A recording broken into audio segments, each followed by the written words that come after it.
If you're new here, we're renovating my sister Betty's abandoned mobile home so she can finally have a safe place to call her own.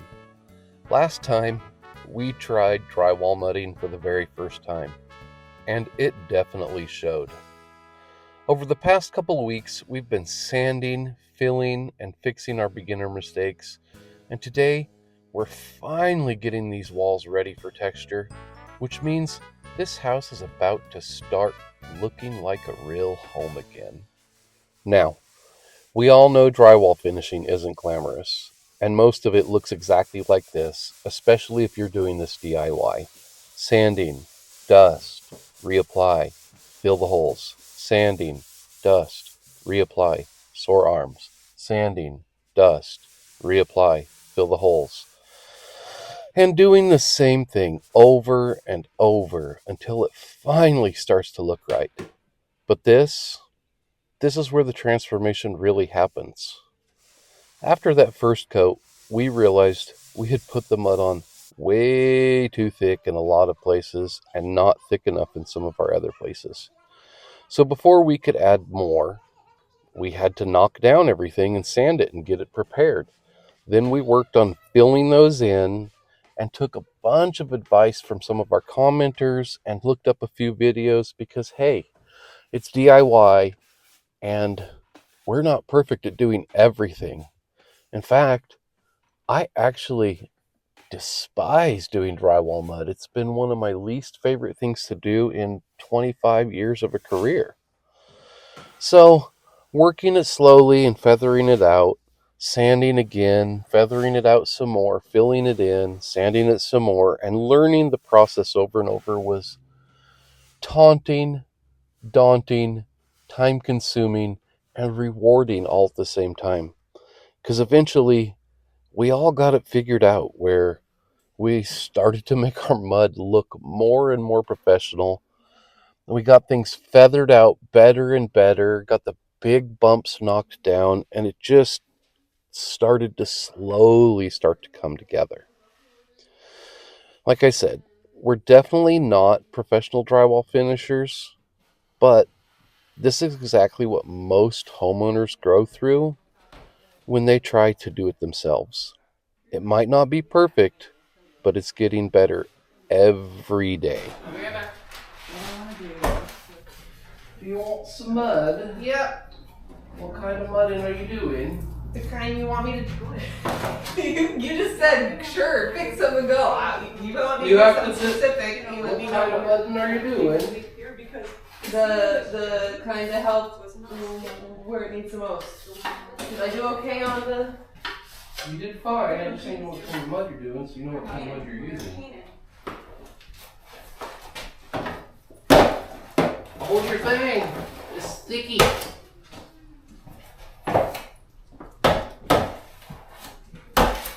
That's too heavy. You filled it up really full. Yeah, they get heavy, but you'll find out it's going to disappear fast. Yeah, well, I know that's how I felt about it originally. Okay. That's not a zipper. Only one here. Take these to go all the way down this wall so none of it. So like that? Yeah, take that Ow. off for me. You take it off the edges just because It squishes out. it plops onto the floor. Yeah. You Push got them up. It's coming down over there so I can't see it. Oh my gosh. Going outside of the line of the original. That's kind of interesting. We have to do the bedrooms and the hallway. There's some on there. Run your fingers over real hard. You know what I'm saying? Nice. It's easier. See how I'm pushing on this side? Yep, straight. But But not on that side yet. Better. There you go. Run your fingers over real hard against the paper and then the ceiling. And the And paper. half Other this side. one. Feather. Good. The spray's gonna In the middle. Two flanges. See, Two flanges and that's across across here, And there, spread. right there. Wish we had like another it was ladder. pretty I thick. could use that for you to take, but Cover it again. take the ceilings. I can't use that. Cover it again. I can't use that. Take off the metal. I don't know. It's getting closer. Isn't it? You just work it until it starts to look good to you for the time being. So, after learning to feather our joints wider and wider, making our drywall smoother and smoother, and then over the next several days to a week, we just kept working section by section, sanding down ridges, filling low spots, and chasing little imperfections until the walls finally started to come together and look right. Until eventually, we finally decided the walls were flat enough to move on to the next big step: texture.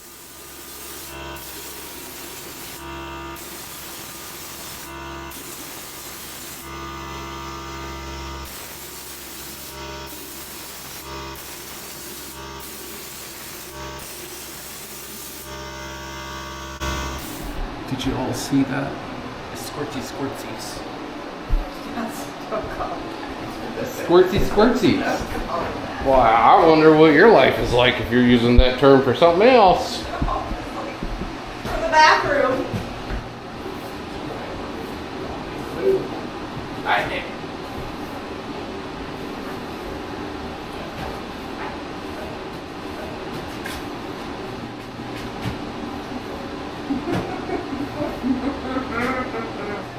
So it's little by little, but I mean, she decided to go with a knockdown.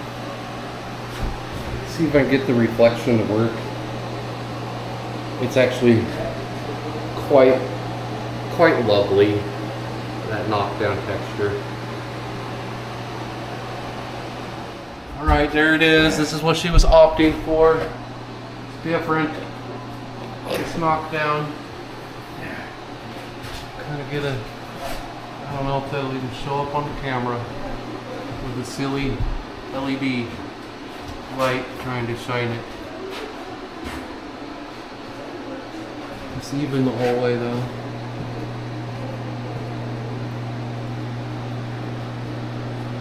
You like it? You like it? Yes, sir. Yes, sir. This was work. The walls won't be nearly as hard as this. This was work. My shoulders are killing me. I will do all the painting. And this is where the house really starts to feel like a construction zone and more like a home. And thankfully, texture is way more forgiving. It helps hide minor imperfections and gives the wall a nice finished look. Betty opted for us to go ahead and do some knockdown texture, which we were really thankful for because out of all the types of texture you can do, knockdown hides the most amount of imperfections, and we still had several imperfections we needed to hide.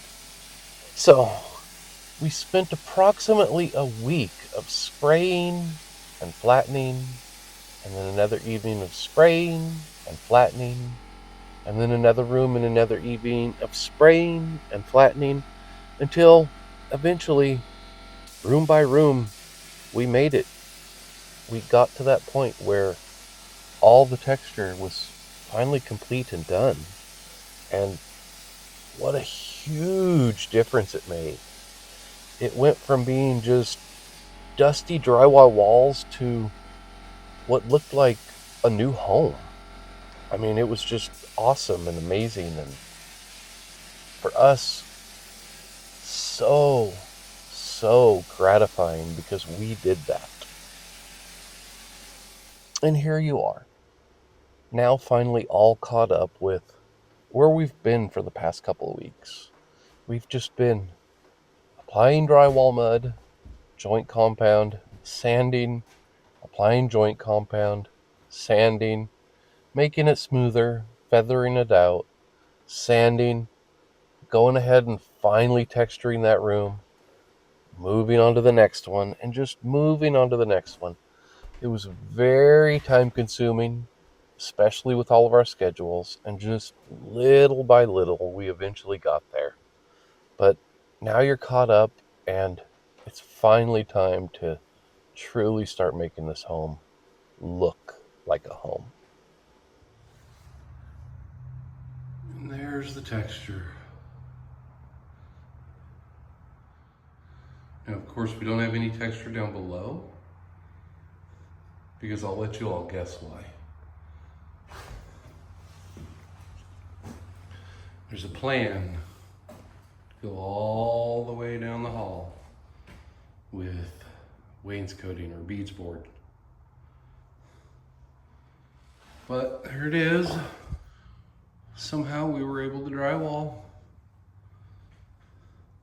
and tape a texture. So showed up today because I've been at work all day. And it looks like my sister Betty has been working on priming all the drywall for the whole day. Just getting all that primer up. She's not 100% done. Still got up here to do, where the kitchen's going to be. But yeah, she's getting all the primer on, getting it all sealed up so that she can move into the fun stuff, which is to start getting some paint slapped on stuff.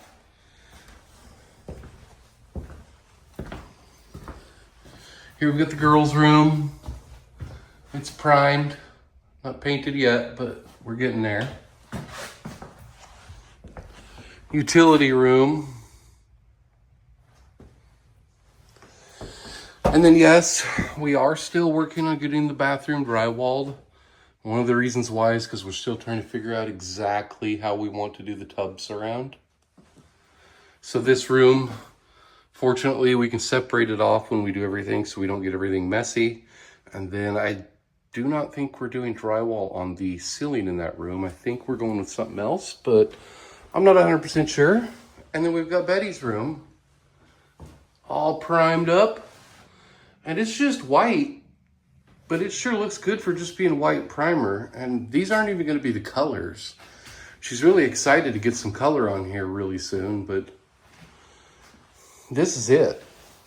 So that's where we've been for the past 2 weeks, enjoying some slower time, trying to get everything done. It was just so repetitive, and we were all so focused on trying to get that joint compound and mud work done so that we can get to this texture point that a lot of times we just didn't take time to film anything. A couple times batteries were dead on phones and cameras, and it was really hectic and not a lot of time. And then of course we had the little holiday weekend, which my mom's birthday happens to be right after Valentine's Day, so it kind of turned into a 2-day thing. That kept us a little busy during that weekend, and to where we're finally at this point. Now, obviously with the texture done, it's time to start moving into so many things. Priming, painting, getting door trim up, getting wall trim up, getting this front door done, getting the back door trimmed out. Just tons of things that's really going to start making this look like it's not a construction zone anymore and more like a home. So that's going to be super exciting over the next several weeks. Thank you all for the blessings, the comments, the concerned viewers who reached out. We really appreciate it. And, you know, we're here, we're alive. It's just every now and then people have to slow down and take a break. So it's nothing against anybody other than just our good mental well-being and for ourselves. But when you're doing projects like this was a huge learning experience for most of us. We were able to get it done. Yes, it looks DIY, but it doesn't look bad at all. I mean, this is 97% perfect. You have to actually walk around to find the issues. So that's a really good thing. So if we can do it, you guys can do it. And what we need you to do is to remember to tell yourself, I can fix that. Thanks for watching, guys.